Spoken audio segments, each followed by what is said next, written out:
Oi, boa noite, gente. Nós vamos começar agora a nossa aula sobre a aplicação da teia de interconexões metabólicas. Eu queria lembrar vocês, então, que a aula tem duração de aproximadamente 40 minutos. Depois nós vamos abrir para 15 minutos de perguntas.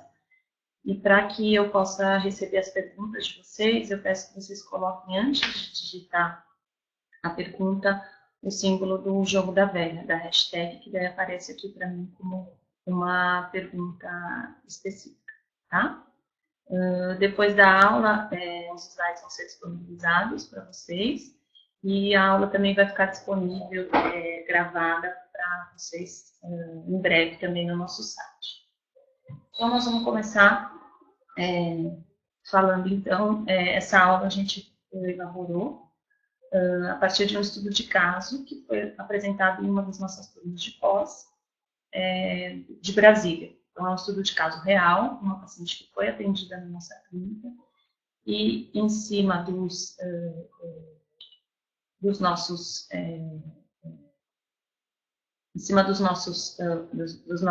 exigências para a apresentação desse estudo de caso, a gente tem todas as informações clínicas do paciente, para que então a gente possa montar a teia, tá?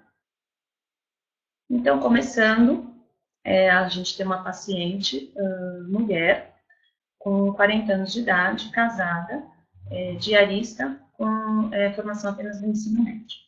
E o principal objetivo da consulta dela era melhorar a alimentação para perda de peso. E ela relatava um ganho progressivo de peso, então ela vinha ganhando peso nesses últimos meses, e junto com esse ganho progressivo de peso, ela começou a apresentar alguns sintomas clínicos, como dores no corpo, dificuldade para dormir e alterações importantes na concentração e na memória. Além disso, quando a gente vai fazer a avaliação da composição corporal, a gente pode observar que ela tem um IMC dentro do considerado ainda como eutrofia, porém ela já apresenta uma circunferência de abdômen, uma circunferência abdominal, em níveis que representam risco cardiovascular. Então, ela está apresentando um risco cardiovascular já eminente, apesar de baixo, mas já é uma circunferência igual a 80 centímetros, que indica, então, um risco cardiovascular. O que a gente tem de história pregressa, então, dessa paciente? Então, foi uma mulher que nasceu de parto normal, entretanto, ela não foi amamentada. E por conta disso, então, a ausência do leite materno, ela teve uma introdução precoce das fórmulas infantis à base de leite de vaca.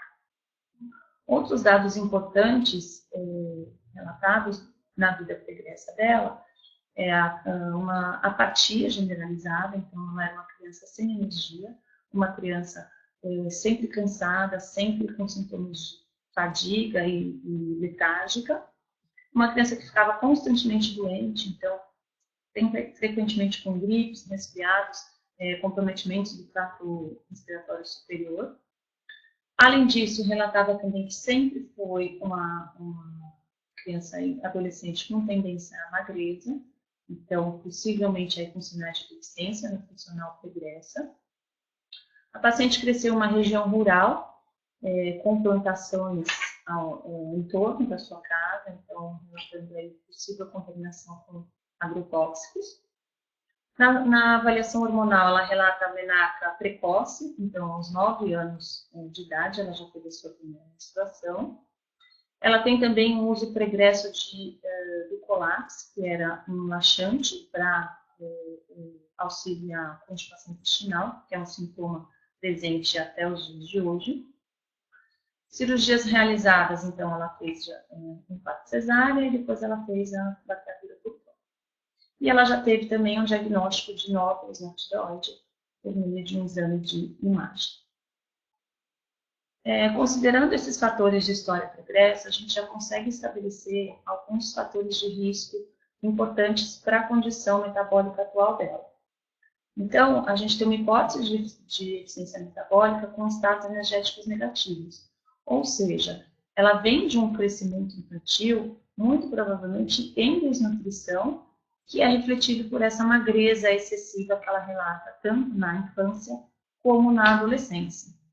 Além disso, a gente tem também, associado a essa possível deficiência em micronutrientes, a gente tem também um ambiente obesogênico, caracterizado pelas condições ambientais, então pelos fatores ambientais onde ela cresceu, pelos próprios fatores hormonais que são evidenciados aí pela menarca precoce.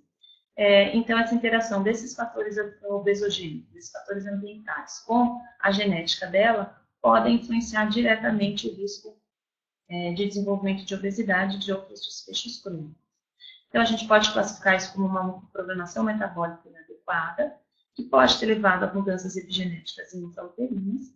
Por conta disso, a gente teve esses sinais clínicos ao longo da infância e da adolescência, e que culminaram, então, com a obesidade, com um desfecho inevitável, apesar da paciente estar ainda no nível de sobrepeso, mas com risco metabólico para obesidade. Avaliando ainda a história pregressa da paciente, a gente tem alguns dados importantes, como a alteração hormonal na mãe e nas irmãs. Então, de uma forma geral, a família apresenta menopausa precoce, indicando aí uma possível alteração genética no ciclo hormonal. E aí uma das irmãs apresentou câncer de colo de útero, também associado a essa interação entre os fatores genéticos, entre os fatores metabólicos e os fatores ambientais. Com relação a hábitos sociais e hábitos de saúde, então a paciente é sedentária, ela relata esporão calcâneo, então crescimento anormal ósseo no pé, que prejudica a caminhada, então por conta disso ela não realiza nenhuma atividade física. E a principal queixa da paciente foi com relação ao padrão do sono, em que ela relata que ela dorme apenas 4 horas por dia. Esse sono ele é interrompido de 2 a 3 vezes por noite, e por conta disso ela tem uma dificuldade em retomar esse sono. Então, ela pode levar até 2 horas para pegar no sono novamente, o que resulta então apenas nessas 4 horas de sono por noite. E por conta disso, então, ela relata que sempre acorda, está sempre muito cansada ao acordar, relata fadiga ao longo do dia, falta de energia e também uma dificuldade para levantar da cama pela manhã. Com relação aos hábitos alimentares da paciente, então a gente tem aí a ingestão contínua de café, então aproximadamente 600 ml de café ao longo do dia, principalmente no período da noite, a gente vai ver isso no respiratório alimentar. Ela relata que não realiza o desjejum, porque ela sente muita náusea pela manhã, exceto às sextas-feiras, por conta de hábitos sociais. Durante a semana de refeição, ela faz apenas o almoço, ela não faz jantar. 3 vezes por semana e aos finais de semana, a alimentação dela é basicamente a base de uma salada de alface, temperada com azeite, arroz e frango. Ou ela alterna com a salada de alface e carne. Nos finais de semana, ela realiza lanches, compostos então por bolacha abissal, café com açúcar e cuscuz com ovo frito. E uma vez por semana ela tem um jantar, ela realiza um jantar com a base de comida caseira. Quando a gente vai para o recordatório de 24 horas dela, então o que a gente observa? Então, às 5h30 da manhã, ela tem ingestão de água, 1/4 de pãozinho francês com margarina e uma xícara de chá, então uma xícara relativamente grande com café bem doce, não tem um uso excessivo de açúcar.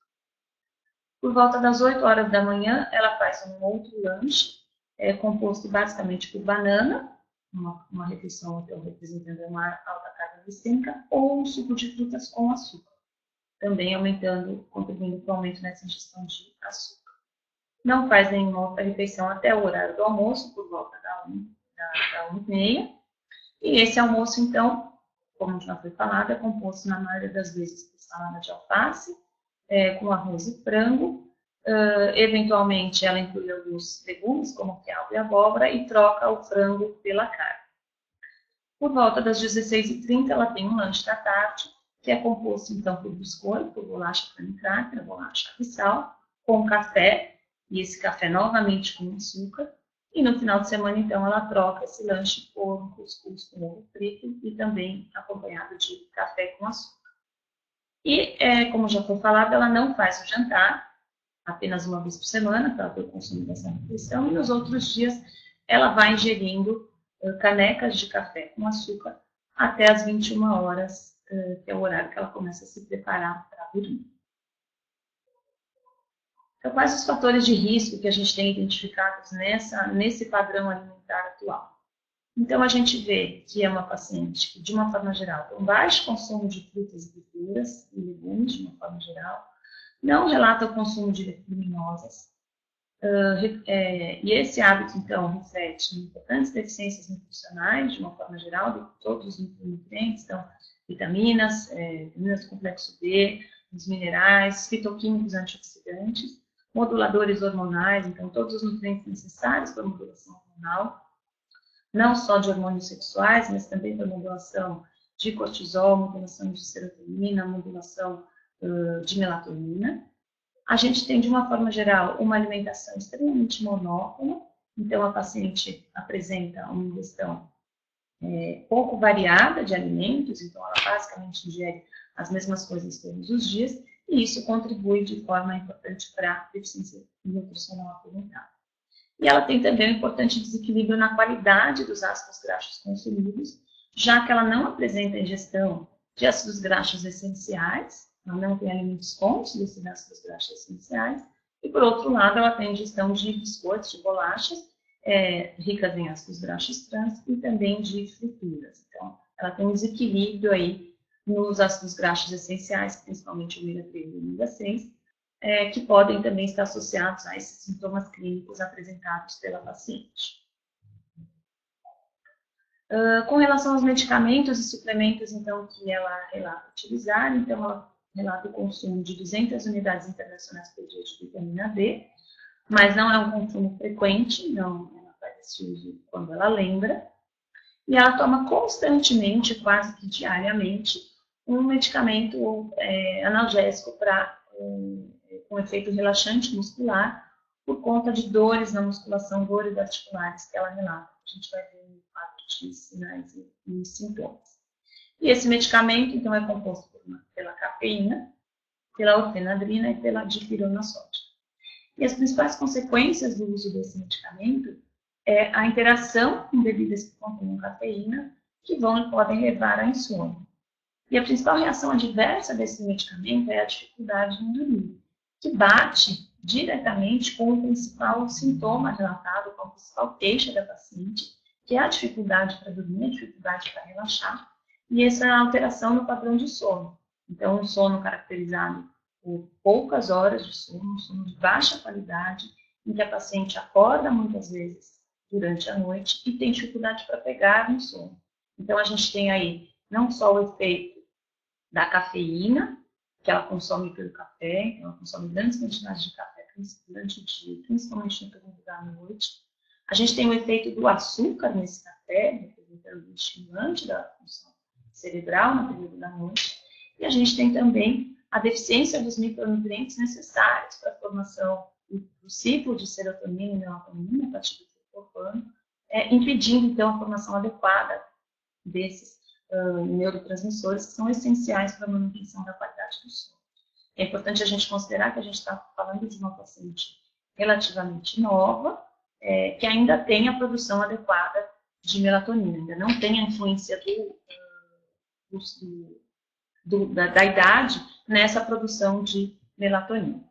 Entre outras reações adversas provocadas por esse medicamento, a gente tem algumas alterações gastrointestinais, que podem levar a desequilíbrios na pele, cefaleia, confusão mental, boca seca e fraqueza. Com relação a exames laboratoriais, a paciente não tinha muitas alterações, então ela tem aí alteração de enzimas hepáticas, indicando uma sobrecarga hepática. A gente vai falar um pouquinho sobre os fatores que estão contribuindo para essa sobrecarga hepática. A gente tem uma deficiência de ferro importante, caracterizada por baixos níveis de ferritina, que pode vir não só pela deficiência nutricional, não só do ferro, mas das vitaminas do complexo B necessárias para esse armazenamento e prestação do ferro, mas também pela própria deficiência do ferro em si na alimentação. E a gente tem níveis baixíssimos de vitamina D. A gente tem níveis praticamente classificados como insuficientes, que estão associados, então, com desequilíbrios hormonais, com o caráter pró-inflamatório, de uma forma geral, com dores generalizadas, como a paciente relata. Então, a gente já tem esses indicadores clínicos dessas alterações físicas apresentadas. Com relação ao hábito intestinal da paciente, então ela relata uma constipação intestinal crônica e grave, já que ela evacua apenas uma vez a cada 10 a 15 dias. Então é comum que ela fique pelo menos 10 dias sem evacuar. E isso ela já tem desde o período da adolescência, ela sempre teve essa dificuldade para evacuar, comprometendo aí todo o funcionamento, todo o seu metabolismo e toda a absorção de nutrientes. Por conta dessa constipação e também da qualidade nutricional da dieta, então a gente vê uma dieta pobre em vitaminas e minerais, pobre em fitoquímicos, pobre em nutrientes antioxidantes e pobre em frutas, a gente tem fezes classificadas como, na escala de Bristol como tipo 1, então são aquelas fezes cápricas em bolinha extremamente ressecadas. Então, comprovando, indicando o resultado de todos esses hábitos alimentares inadequados. Além disso, nessas fezes pode ter a presença de muco e fragmentos de alimentos. Ela relata ainda mastigação muito rápida. Alguns sintomas gastrointestinais mais comuns, então azia, forte sensação de empachamento e distensão abdominal, a gente já vê isso no intestinal metabólico, e dispepsia com alguns alimentos específicos. Então, indicando que a gente tem um comprometimento do trato gastrointestinal dela como um todo, desde o processo digestivo até o hábito intestinal. Com relação, então, a sinais e sintomas mais comuns e frequentes relatados pela paciente. A gente tem, então, a ocorrência de bruxismo. Então, ela relata o uso de placa para o controle desse bruxismo já há muito tempo. A gente tem, de uma forma geral, uma síndrome de fadiga crônica. Então, a paciente constantemente se sente cansada, com falta de energia, tá? Dores generalizadas, dores musculares generalizadas. Então, tanto pela falta de energia, como pela falta de nutrientes, como pelo caráter inflamatório que ela apresenta, e por conta dessas dores generalizadas, então a gente tem esse uso frequente, contínuo, do relaxante muscular, analgésico. A gente tem a importante alteração do padrão de sono, como a gente já viu, a ocorrência de cólicas de forma importante, praticamente todos os meses, então uma dismenorreia primária associada ao ciclo hormonal, sem muitas causas secundárias. A paciente ainda relata inchaço em pernas e pés, também com uma certa frequência. Boca amarga e seca, principalmente no período da manhã. Ela tem uma queda de cabelo intensa e unhas extremamente fracas, com aquelas listas, né, aquelas falhas verticais.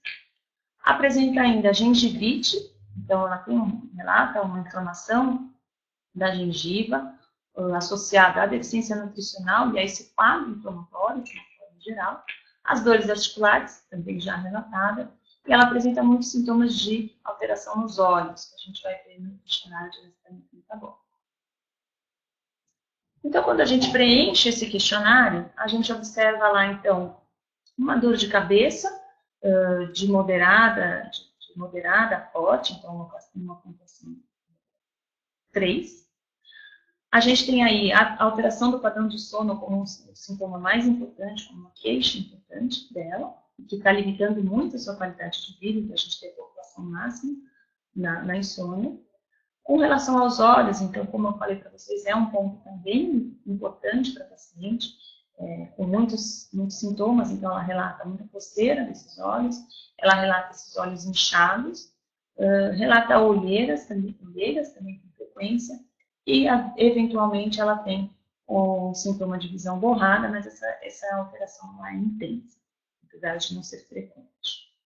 Com relação aos ouvidos, então ela apresenta dores de ouvido, eventualmente, e ela apresenta principalmente aquele apito, aquele zunido no ouvido, que está muito associado com a deficiência nutricional. Com relação à pele, então, a gente tem uma pele extremamente seca, que era uma queixa dela, e a gente pode lembrar, então, do uso do medicamento, que ele traz alterações de pele. E é importante a gente correlacionar também essa pele seca com o desequilíbrio na ingestão dos ácidos graxos essenciais, de uma forma geral. A gente tem uma queixa de queda de cabelo intensa, como já foi falado, e uma queixa de suor excessivo também incomodava bastante a paciente. Nos outros sistemas de coração e pulmão, a gente tem eventualmente sintomas de taquicardia, mas nada que seja frequente e intenso, associado a uma dificuldade de respirar, mas também nada que atrapalhe a qualidade de vida dela. Ela relata isso como em situações agudas e muito específicas associadas ao esforço físico. Com relação ao trato digestório, então, como já foi falado, ela tem uma constipação crônica, então, que levou à pontuação máxima, com essa sensação de empachamento e distensão abdominal, também recebendo pontuação máxima. Azia e dor de estômago associado, então, a todo esse quadro de desbiose e alteração gastrointestinal.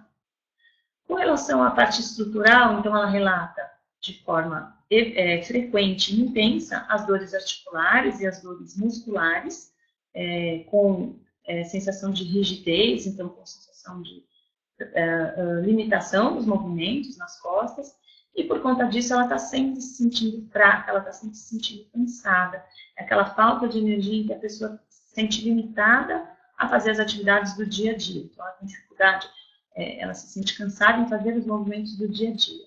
Mas a gente tem que considerar que a paciente era uma diarista e que precisava realizar essas atividades de forma intensa e frequente no seu dia a dia.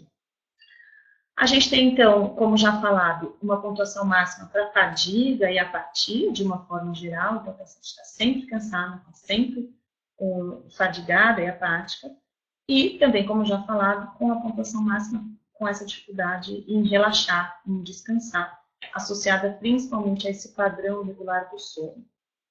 Uma outra queixa importante relatada pela paciente é a alteração de memória e de concentração. Então, ela acha que a concentração dela já está extremamente ruim, uma memória ruim também, e dificuldade para tomar decisões. Então, ela se sente num estado de cansaço, de fadiga, de apatia, que está culminando em dificuldade também de tomar decisões. E ela tem também problemas de aprendizagem associados a essa falta de concentração e a esse prejuízo na memória. Ela não relata problemas emocionais intensos, então não é uma paciente depressiva, não tem desequilíbrios de humor, alterações de humor ao longo do dia. E nos outros sistemas ela relata, então, edema de pés e pernas, como já foi falado. Então, fazendo a somatória de todos esses sinais e sintomas clínicos apresentados, a gente tem uma pontuação inicial, aí, como colocado na primeira consulta, de 109 pontos.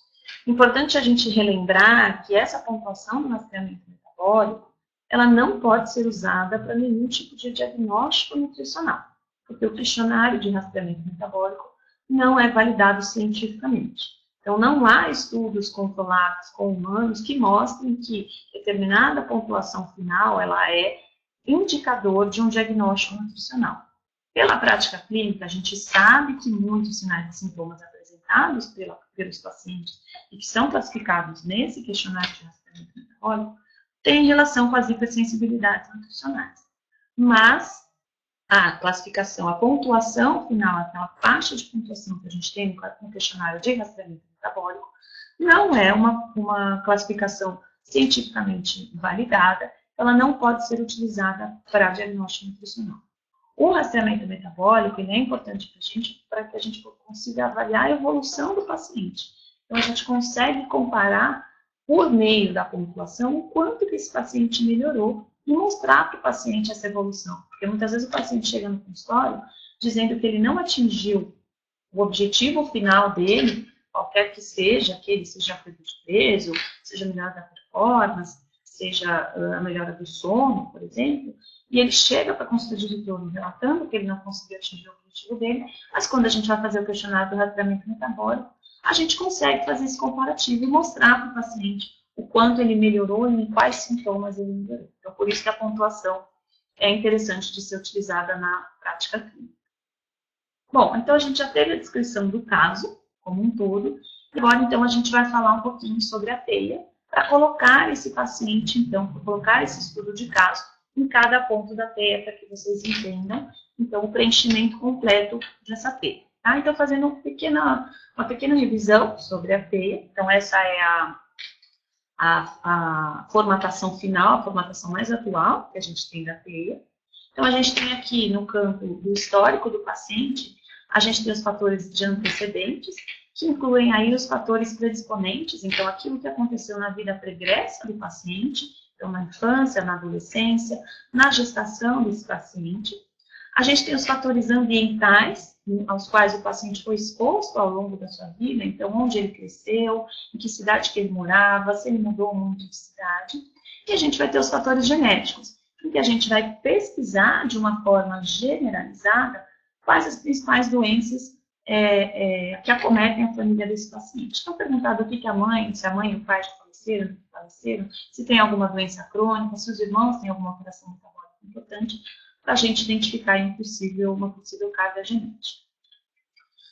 Depois dos antecedentes, a gente tem os pontos associados aos gatilhos. Então, são aquelas situações que podem desencadear os sinais clínicos, os desequilíbrios metabólicos apresentados pelos pacientes.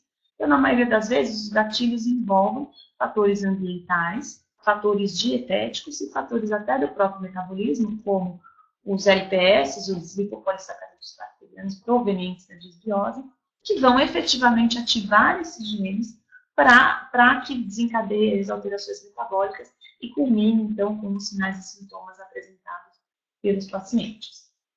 Depois de gatilhos, nós teremos os mediadores e os perpetuadores, que são aquelas substâncias bioquímicas, aquelas moléculas bioquímicas, que efetivamente estão alteradas, que normalmente a gente consegue avaliar por exames, quando a gente tem esses exames, ou também por sinais e sintomas clínicos. Então, no caso dessa paciente, por exemplo, a gente pode colocar como mediador alteração no ciclo triptofano, serotonina e melatonina, mesmo que eu não tenha avaliação bioquímica, mas já sabendo que a paciente apresenta essa alteração importante no padrão de sono. Um outro mediador que a gente consegue identificar a partir de sinais e sintomas é o aumento dos níveis de cortisol, muitas vezes relatado pelos sintomas de estresse, pelos hábitos alimentares inadequados, pelos sintomas clínicos, então a gente consegue identificar aí um aumento dos níveis de cortisol. Falando um pouquinho sobre os fatores de estilo de vida, então a gente tem ali a coluna de sono e relaxamento, em que a gente vai investigar esse padrão de sono, então avaliar quantas horas por noite esse paciente dorme, se essas horas são contínuas, se esse paciente acorda muitas vezes, se ele tem dificuldade para pegar no sono, como ele levanta, se é um paciente que quando acorda está sempre cansado, sempre com preguiça de acordar, quantas horas por noite esse paciente precisa dormir para efetivamente se sentir descansado e relaxado. E a gente vai avaliar os possíveis fatores associados ao desequilíbrio do sono. Então, quais os fatores ambientais que podem estar associados a possíveis alterações nesse padrão de sono. Depois a gente tem os fatores associados ao exercício e movimento. Então, a gente vai investigar se a prática de atividade física, se é sedentário, se não é, quantas vezes por semana pratica atividade física, o tipo de atividade física, a intensidade desse exercício, para poder fazer as interrelações com os sintomas clínicos e a dieta. A gente tem o ponto da nutrição e da hidratação, então a gente vai investigar a qualidade nutricional dessa dieta, então definir aí quais são as deficiências, carências e os excessos nutricionais. E a gente tem os fatores emocionais, que incluem o estresse e a resiliência, então como é o comportamento desse paciente frente a fatores estressantes e como é o relacionamento e o convívio social desse paciente. Ele apresenta problemas de relacionamentos, ele apresenta dificuldades sociais, para que a gente possa fazer, então, a associação dos fatores emocionais. Partindo para o meio da teia, então, para os pontos, os 8 pontos base, né, que sustentam a teia, a gente começa lá pelo fator de assimilação, em que a gente vai destacar todos os fatores envolvidos com processos digestivos e absortivos, e todos os desequilíbrios associados a esse sistema, incluindo a investigação da qualidade e da saúde da nossa microbiota. A gente tem os fatores de integridade estrutural, então investigar como estão as membranas celulares, então avaliar a ingestão de nutrientes importantes para a composição dessa membrana celular, porque essas membranas celulares compostas de forma adequada, elas vão permitir a comunicação entre o meio extra e o meio intracelular de forma adequada, a troca de nutrientes, a entrada de nutrientes de forma adequada. E nesse ponto aqui de integridade estrutural, a gente avalia também a estrutura musculoesquelética e as estruturas auxiliares. Então, a gente vai investigar a saúde óssea, a gente vai investigar a saúde muscular e vai também considerar a saúde de cabelo, pele, unha, de uma forma geral. A gente tem ainda o ponto da comunicação, que envolve o nosso sistema endócrino, de neurotransmissores e de mensageiros imunológicos. Então, aqui a gente vai considerar os fatores hormonais alterados, os fatores os neurotransmissores que se encontram alterados. Então, nesse caso, por exemplo, a alteração no ciclo de serotonina e melatonina é um ponto importante, é um desequilíbrio importante que entra nesse ponto da teia. A gente vai avaliar ainda no próximo ponto os fatores relacionados ao transporte, então o sistema cardiovascular e o sistema linfático. Então, como é que é a circulação dessa paciente? Ela apresenta varizes, apresenta vasinhos, tem queixa de edema, como está esse processo de circulação dela, de uma forma geral. Seguindo ainda, a gente vai ter, então, a avaliação da capacidade de detoxificação dessa paciente. Então, como está o suporte hepático dela, incluir, então, se ela tem ingestão adequada de nutrientes necessários para a realização do processo de detoxificação hepática. A gente precisa considerar aqui também o nível de exposição às toxinas, então, quais são as toxinas que essa paciente está exposta, sejam elas toxinas ambientais, sejam elas toxinas endógenas, sejam elas toxinas alimentares, por exemplo. E aqui, um ponto importante nesse caso que a gente está falando é, por exemplo, a constipação crônica que a paciente apresenta, que é uma fonte diária e constante de toxinas endógenas. Tá? No ponto da energia, a gente vai avaliar, então, todo o processo de metabolismo energético e função mitocondrial. Então, a gente vai investigar essa questão de fadiga, de cansaço, qual o nível do estresse oxidativo, como está a ingestão de nutrientes antioxidantes, como está a ingestão de fitoquímicos antioxidantes, de uma forma geral, e esse equilíbrio entre moléculas oxidativas e moléculas antioxidantes. E, por fim, a gente tem o ponto da defesa e reparo, em que a gente vai avaliar a resposta imunológica da paciente. Então, ela tem sinais e sintomas de hipersensibilidade alimentar, ela tem sinais de inflamação, ela tem uma dieta pró-inflamatória, ela tem alterações, por exemplo, na secreção dessas citocinas, ela tem estímulo para a maior secreção de citocinas pró-inflamatórias, tem a ingestão de nutrientes anti-inflamatórios, nutrientes que vão contribuir com a produção e sinalização de citocinas anti-inflamatórias. E a gente vai considerar também aqui a qualidade da microbiota, porque ela influencia diretamente a nossa resposta imunológica. E no centro da teia, então, a gente tem os fatores associados à mente, emoções e espírito. E não por acaso eles estão no meio da teia, porque hoje a gente já sabe da importância desses fatores na ocorrência de diversas doenças crônicas. A gente já sabe que os fatores emocionais hoje, eles podem estar envolvidos na fisiopatologia de muitas doenças crônicas. Então, por isso, eles são colocados no meio da teia, porque de nada adianta a gente controlar os fatores fisiológicos, a gente controlar os outros sistemas corporais, se a gente não orientar o paciente a controlar os seus sistemas, as suas emoções, a sua mente, o seu espírito. Claro, dentro daquilo que a nutrição pode fazer, dentro do suporte nutricional que a gente pode fazer, para ajudar no controle das emoções, pensando aí em desequilíbrios de neurotransmissores e deficiências nutricionais. Importante a gente considerar que o mesmo sintoma, ele pode aparecer em diferentes pontos da teia. Então, a gente pode ver aí, por exemplo, a questão da disbiose, que ela vai estar associada não só no ponto da teia de assimilação, mas também no ponto da teia de defesa e reparo, por exemplo, e no ponto da teia associado com a detox. Porque uma condição de disbiose, ela vai prejudicar o processo de detox, porque ela prejudica a absorção de nutrientes e a eliminação das toxinas, e ela também vai prejudicar o nosso sistema imunológico, por exemplo, já que a disbiose, já que o intestino, é um importante órgão de defesa. Então, esse foi um resumo geral da TEI. A gente vai agora colocar os sinais e sintomas apresentados pela paciente na TEI. Desculpa. Então, o primeiro ponto, a gente vai começar então pelos antecedentes. E a gente tem lá, considerando toda a descrição do caso que a gente apresentou. Então, a gente tem a introdução alimentar precoce ao leite de vaca por conta da ausência do aleitamento materno. Então, esse já foi o primeiro antecedente que a gente consegue destacar. De uma forma geral, a gente tem essa paciente com uma infância caracterizada pela fadiga, pela falta de energia e muito possivelmente uma desnutrição. Não necessariamente uma desnutrição proteica, mas uma desnutrição de micronutrientes, que é refletida por essa queixa de cansaço e fadiga. A gente tem ainda como antecedentes a menarca precoce, aos 9 anos, a constipação, que ela relata desde a infância, e a menopausa precoce na família de uma forma geral, suscitando aí possíveis alterações hormonais de cunho genético. Com relação aos gatilhos, então, a gente tem os fatores de vida atuais da paciente que podem estar ativando as vias metabólicas e ativando os genes para o aparecimento das doenças e dos sinais e sintomas clínicos.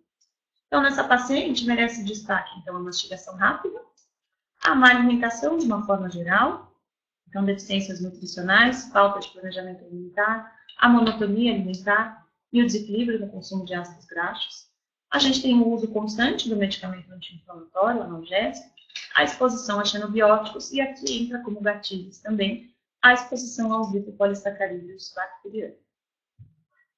Nos mediadores e perpetuadores, teremos então as alterações de exames bioquímicos que a gente viu, então a deficiência de vitamina D, o aumento na dosagem das enzimas hepáticas, a queda importante dos níveis de ferritina e, muito provavelmente, as citocinas inflamatórias apresentadas pela paciente, em que ela tem sinais importantes de um quadro inflamatório crônico de baixo grau.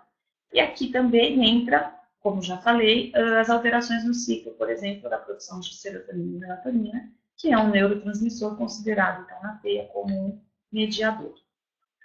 Passando, então, para os fatores de estilo de vida, a gente vai ter o preenchimento, então, dessa parte inferior da TEIA. Então, a gente tem um sono ruim, caracterizado, então, por vários momentos em que ela acorda durante a noite, refletindo aí um ciclo circadiano alterado, então levando a alteração nesse ciclo circadiano, a dificuldade para pegar no sono novamente, então quando a paciente acorda e ela tenta dormir de novo, ela tem dificuldade para pegar no sono e, consequentemente, a gente tem um cansaço ao acordar. Com relação ao exercício, então, a gente não tem a prática de atividade física, então é uma paciente sedentária. E, como a gente já falou, ela tem uma dieta caracterizada por importantes deficiências nutricionais, então de vitaminas, minerais e fitoquímicos, de uma forma geral, o desequilíbrio de ácidos graxos e o consumo de produtos industrializados.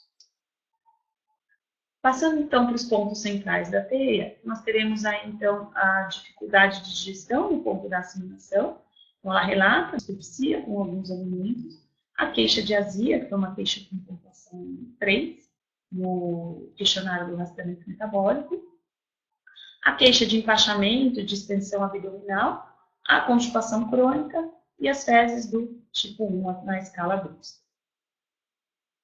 Com relação à integridade estrutural, então nós temos a queixa ocorrência do esporão, a alteração das estruturas secundárias, então a gente tem a queda de cabelo, importante, a alteração nas unhas, esses sintomas muito bem correlacionados com as deficiências nutricionais, a queixa de gengivite, a ocorrência de estrias, e as alterações de pele e de ouvido, e as alterações nas funções, nas estruturas, então, no caso dessa paciente, as dores musculares constantes e frequentes. E no ponto da comunicação, a gente tem, então, como já falado, a alteração do padrão de sono, a dificuldade para relaxar, a dismenorreia associada aí, provavelmente a esse desequilíbrio de hormônios sexuais, a deficiência de vitamina D, que a gente observou no exame, o edema de membros inferiores, então, refletindo também possíveis alterações hormonais, e o suor excessivo. Passando para o ponto de defesa e reparo, então a gente tem as dores musculares e articulares, de uma forma geral, envolvidas no estado inflamatório crônico, subclínico, que a paciente apresenta. A gente tem relato de dor de cabeça e das alterações nos olhos, então sintomas muito relacionados a um processo inflamatório, então a toda a cascata pró-inflamatória desencadeada pelo padrão alimentar inadequado, e as dores musculares. No ponto da energia, a gente tem aí a ocorrência de bruxismo e essa fadiga crônica. Então, essa disfunção mitocondrial, essa disfunção na produção energética por deficiências nutricionais que levam, então, a esse sintoma de fadiga crônica. E as dores musculares também associadas a essa disfunção mitocondrial. E aqui entra também o desequilíbrio, a falta dos nutrientes antioxidantes, que estariam contribuindo para esse quadro inflamatório de uma forma geral. No ponto da biotransformação e eliminação, a gente tem aí, então, todos os fatores associados a essa sobrecarga hepática. Então, a gente tem as toxinas associadas ao acúmulo de gordura abdominal, então, a gente tem as toxinas pró-inflamatórias, as citocinas pró-inflamatórias, que representam uma carga tóxica no nosso organismo. A gente tem o uso contínuo do medicamento, então, diariamente, frequentemente, esse medicamento ele precisa ser detoxificado e isso requer nutrientes. Então, não sobra nutrientes para detoxificar outras toxinas, porque a paciente não apresenta ingestão desses nutrientes. A gente tem aí esse quadro desbiótico e de constipação crônica, em que a gente prejudica a eliminação das toxinas, já que as fezes é uma via de eliminação das toxinas durante o processo de detoxificação.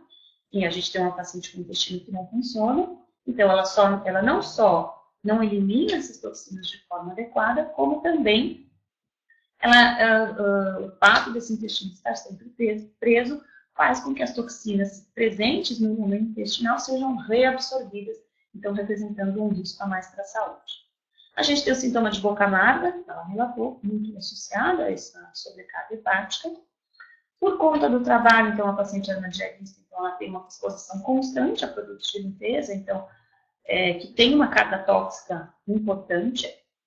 E na dieta, a gente tem o consumo de produtos industrializados e aditivos alimentares de uma forma geral.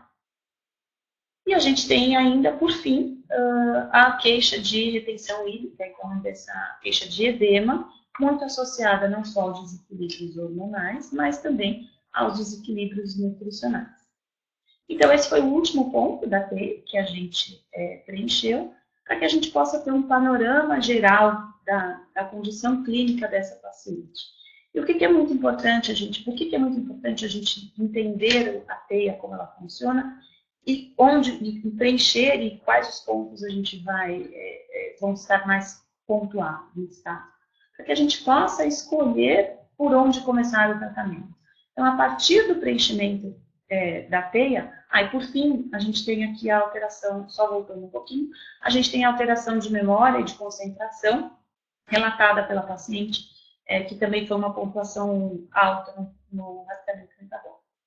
Então, é muito importante que a gente preencha a TEIA, que a gente tenha essa visão global do paciente, para que a gente possa entender que desequilíbrios, por exemplo, no ponto da assimilação, então associado a essa desbiose, a essa constipação intestinal, eles estão levando, por exemplo, a um prejuízo no processo de detoxificação, que vem associado com toda a exposição às toxinas, mas ele também está associado ao ponto da assimilação, porque a gente não tem absorção adequada desses nutrientes.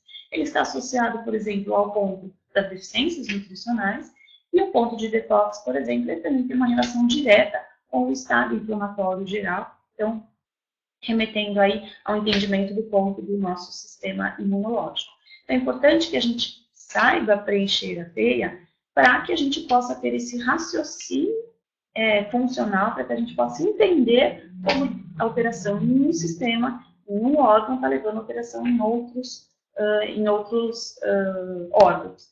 E é importante que, não necessariamente na sua prática clínica, você vai conseguir preencher a TEIA, porque a TEIA demanda tempo, e demanda você conseguir destacar os pontos principais de cada sistema. Mas é importante que, Com a prática, você vai fazendo isso depois que você atender o seu paciente, que você vai pegando essa prática e preenchendo sozinho a teia, não necessariamente na frente do paciente, mas que você vai exercitando esse raciocínio funcional.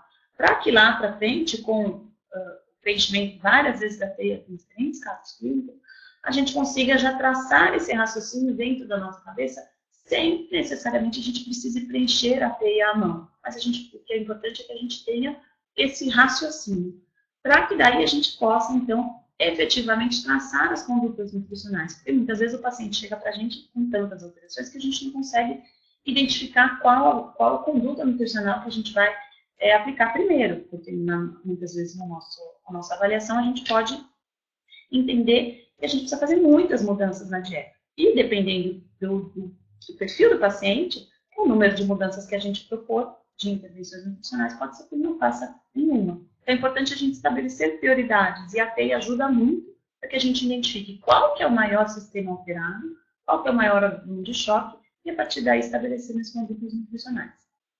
Então, especificamente para esse caso apresentado, a gente tem todos esses pontos levantados. Então, a gente tem alteração no sistema digestório, então no ponto da assimilação.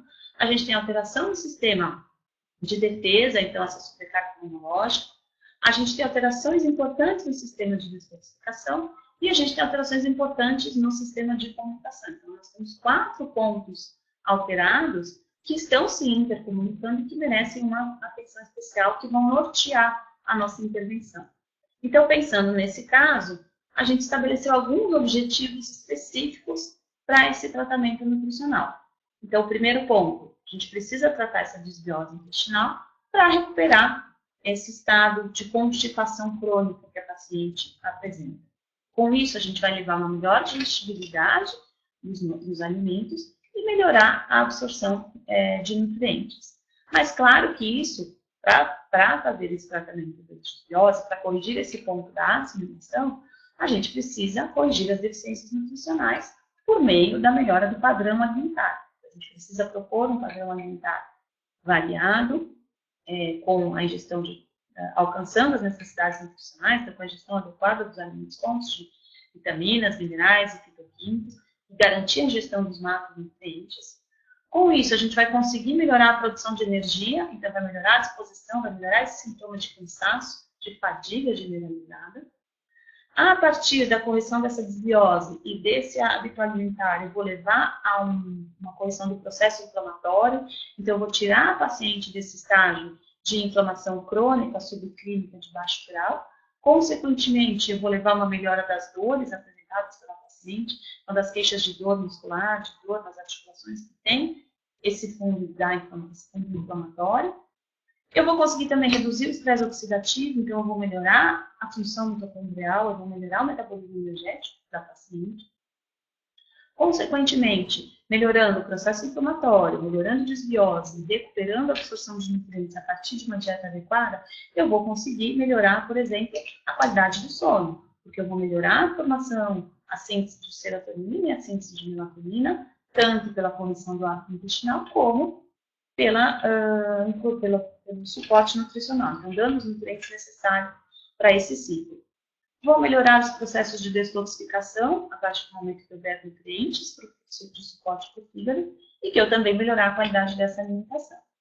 Vou corrigir as queixas estruturais, então, associadas à pele, cabelo e unhas, que estão diretamente relacionadas às deficiências nutricionais. E, por fim, então, eu vou impedir a progressão do ganho de peso e reduzir o risco de doenças crônicas. Então, nesse slide, a gente consegue ver que a gente estabeleceu os objetivos da conduta nutricional a partir de um ponto da teia, que nesse caso foi o ponto da assimilação, que está refletindo em desequilíbrios em todos os outros pontos da teia, culminando, então, todos esses sinais e sintomas apresentados pela paciente. Então, de uma forma geral, é importante que vocês entendam esse raciocínio funcional para iniciar o atendimento clínico de vocês por um ponto que vocês julgarem que é o mais importante, que é o mais grave e que é aquele ponto sem o qual você não conseguiria êxito na sua intervenção. Então, nesse caso, se eu não corrigir a saúde intestinal do paciente, por exemplo, eu não vou conseguir melhorar todos os sinais e sintomas clínicos que ela apresenta. Então, era isso que eu tinha para apresentar para vocês. Aqui está meu e-mail, para se alguém tiver mais alguma dúvida. A gente tem 10 minutinhos aí agora aberto para perguntas. Se vocês quiserem me mandar pergunta pelo chat, coloquem a hashtag, né, o símbolo do jogo da velha antes, para que apareça aqui para mim como pergunta. Eu vou ficar aqui disponível para vocês por mais 10 minutos. E quem precisar de algum material relacionado a essa aula, fica o meu e-mail disponível. E depois a aula vai ser encaminhada para vocês por PDF, então vocês vão receber os slides e vão receber também a aula gravada. Tá? A gente tem aqui, então, uma pergunta questionando por que o bruxismo entra em energia e não em alteração estrutural. Então, na verdade, como eu falei para vocês, a gente pode ter o mesmo sintoma associado em diferentes pontos. Então, sim, o bruxismo ele pode entrar numa alteração estrutural, porque ele é uma alteração de estrutura, né? Mas eu gosto muito de colocar o bruxismo no ponto da energia, porque muitas vezes o bruxismo está associado com estresse. Então, com um aumento do estresse, com uma deficiência de nutrientes antioxidantes, associados, então, que poderiam levar esse quadro de tensão e de bruxismo. Mas também a gente pode colocar, por exemplo, o bruxismo no ponto da comunicação. Então, levando aí um entendimento de que a paciente tem um aumento do estresse, um aumento dos níveis de cortisol, que é um desequilíbrio da comunicação, e esse seria, então, um sintoma clínico apresentado pela paciente. Mas, como eu falei para vocês, a gente pode colocar, então, o bruxismo, a gente pode colocar o mesmo sintoma clínico em diferentes pontos da teia. Não existe uma regra fechada de que um determinado sintoma ele só pode ser usado em um ponto da teia. Tudo bem? O segundo questionamento é se a gente pode enviar o material de rastreamento metabólico. Posso, então depois eu disponibilizo para vocês o questionário completo, tá? Só lembrando que esse questionário, ele tem aquela classificação dos pontos, mas, como eu já falei para vocês, não usar essa classificação para diagnóstico nutricional, tá? Então, tem mais uma aluna perguntando, então eu vou mandar. Com relação ao bruxismo, a gente pode colocar também a relação do bruxismo com o sono, então, porque ele é um sintoma de que o sono também está alterado. Então, um sono que não é reparador, não é um sono relaxante, então pode entrar naquele ponto de baixo, na parte inferior da teia, relacionado ao sono e relaxamento. Tá? Se existe uma lista onde especifica os sintomas e seus lugares da teia. Não. A gente não tem uma lista fechada, justamente porque o mesmo sintoma ele pode aparecer em diversos pontos da teia. Tá? O que a gente tem é que na descrição dos pontos da teia, e eu posso mandar isso para vocês, a gente tem essa descrição que eu fui falando. Então, no ponto da sobrecarga da biotransformação, vai estar descrito quais são as principais alterações associadas a esse sistema. Então, sobrecarga hepática, deficiência de nutrientes, exposição a xenobióticos, exposições a medicamentos, mas não os sintomas fechados, porque os sintomas eles são muito individuais e eles podem aparecer em diferentes, o mesmo sintoma em diferentes pontos da teia, tá? Tem um questionamento aqui sobre a parte da comunicação, acho que é Bruna. Você pode me escrever um pouquinho mais detalhadamente o que você não entendeu? Porque a comunicação, ela envolve a parte de neurotransmissores e de hormônios. Então, como esses hormônios estão funcionando? Eles estão sinalizando as células e os órgãos para que esses órgãos eles realizem as suas funções de forma adequada?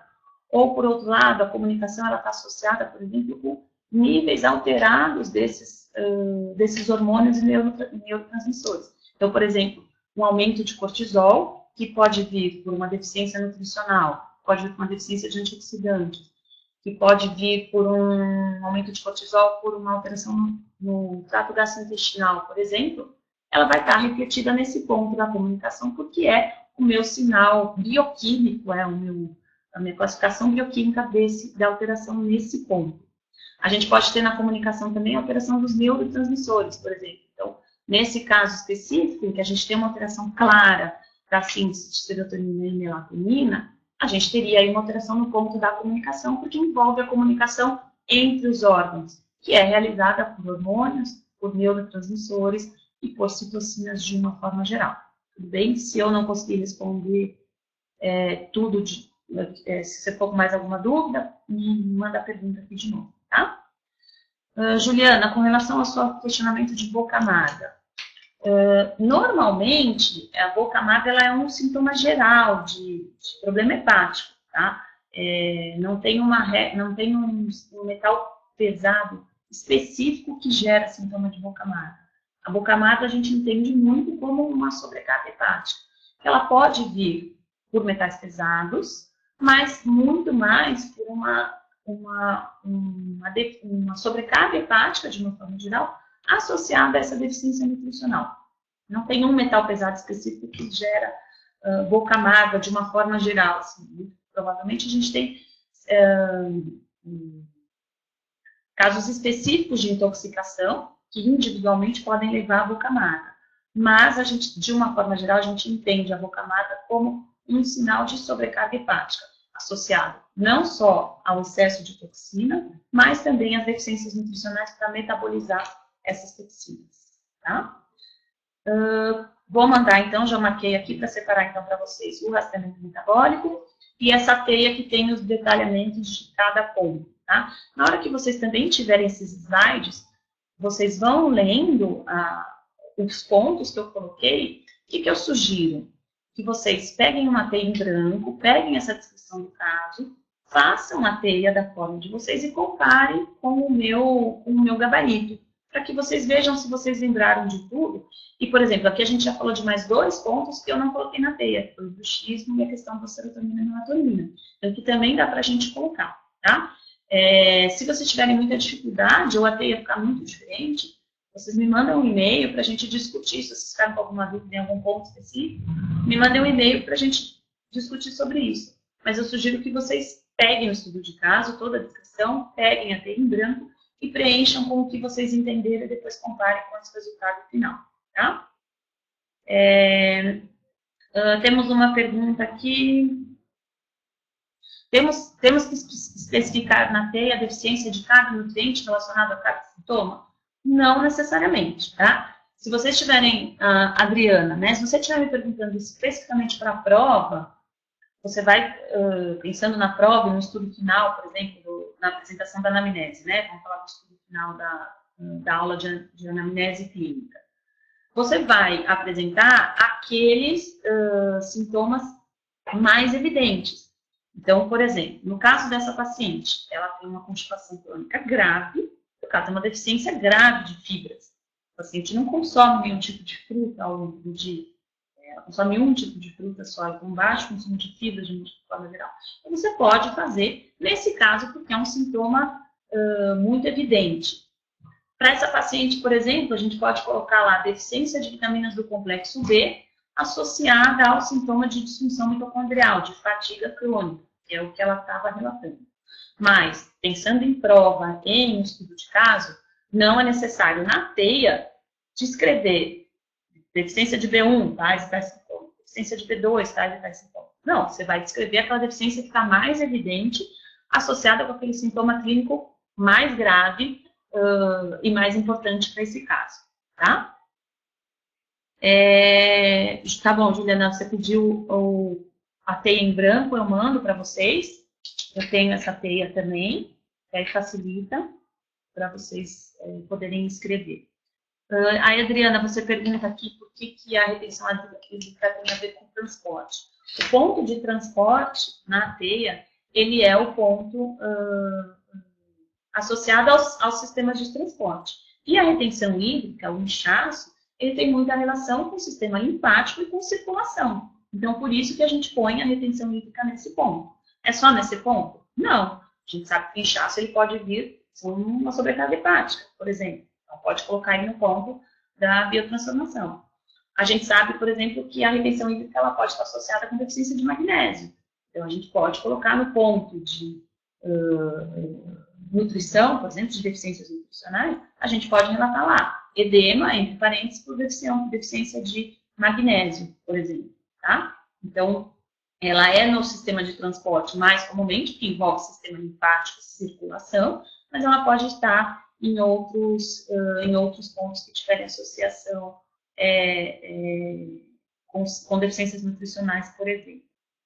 A anemia pode entrar em transporte, porque a anemia vai envolver uma deficiência de hemoglobina, que é uma proteína de transporte, então ela pode sim entrar em transporte, e ela pode entrar também na questão da inflamação, então a gente pode ter uma inflamação associada a essa anemia, e ela pode entrar também no ponto das deficiências nutricionais.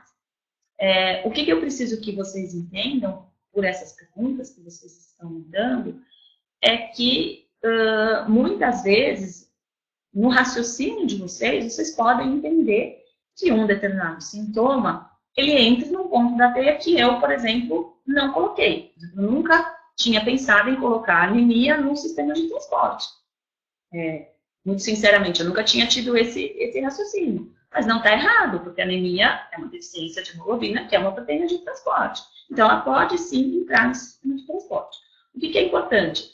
É que, agora falando um pouquinho sobre correção de prova e sobre o estudo de caso final, é que a gente entenda, que o professor que estiver avaliando vocês entenda que vocês saibam por que colocaram esse sintoma num determinado ponto.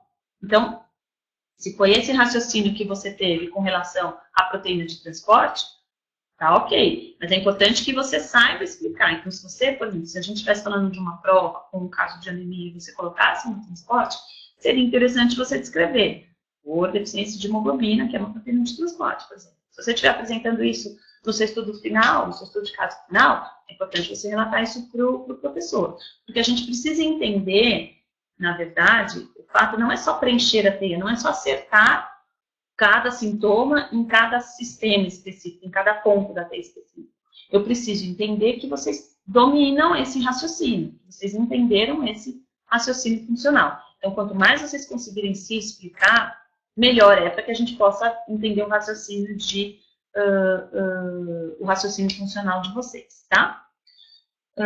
Manuela, se a retenção hídrica poderia estar na defesa e reparo? Poderia, a gente pode fazer uma associação, por exemplo, o magnésio, ele é um nutriente, como que a gente pode falar? Talvez por uma deficiência no processo inflamatório, talvez por uma sobrecarga no processo inflamatório, a gente pode pensar nisso, e aí a gente tem um aumento das citocinas pró-inflamatórias que prejudicariam, por exemplo, o sistema de transporte, e aí, consequentemente, eu vou ter uma retenção hídrica.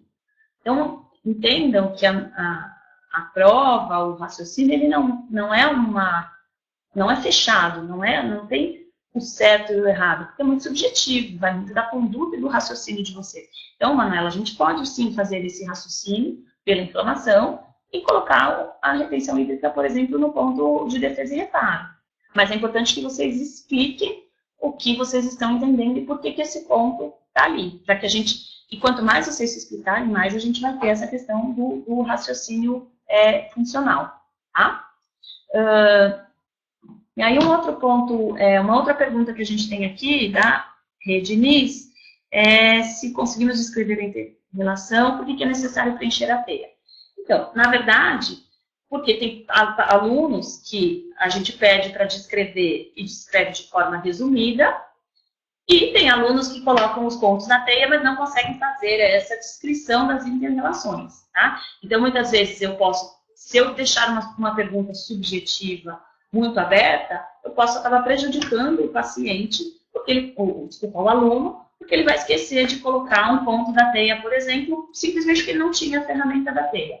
E como a gente quer que vocês entendam como usar a teia, a gente pede para vocês preencherem para aumentar as chances, vamos dizer assim, para aumentar para fornecer para vocês mais informações suficientes para que vocês consigam responder tudo aquilo da forma como a gente quer que vocês tenham esse raciocínio funcional. Então, a gente dá a teia para que eu consiga entender que vocês entenderam a teia e entenderam o raciocínio. Então, não adianta não só escrever, porque você corre o risco de esquecer alguns pontos da teia, mas também não adianta preencher a teia e não saber justificar porque determinados pontos, determinados sintomas foram colocados dentro desse ponto específico da teia. Tudo bem? Alguém tem mais alguma dúvida? Eu vou, então, mandar para vocês o questionário de rastreamento metabólico, a teia com a descrição desses pontos, então o que deve conter em cada ponto, e a teia em branco para ajudar vocês no preenchimento desse estudo de caso. Eu me coloco à disposição, então, para quem ainda ficou com alguma dúvida, vocês anotem o meu e-mail, fiquem com o meu e-mail aí, e me coloco à disposição para ajudar vocês no que for preciso com relação a essa aula, tá? Vocês vão receber, então, o material de apoio e os slides, e depois a gente vai ter essa aula gravada disponível para vocês, tudo bem? Eu agradeço a atenção de vocês, agradeço a participação, a gente teve um número grande, a gente está finalizando a aula com 21 participantes, então é um número importante. Agradeço e fico à disposição para qualquer dúvida. Boa noite e até a próxima.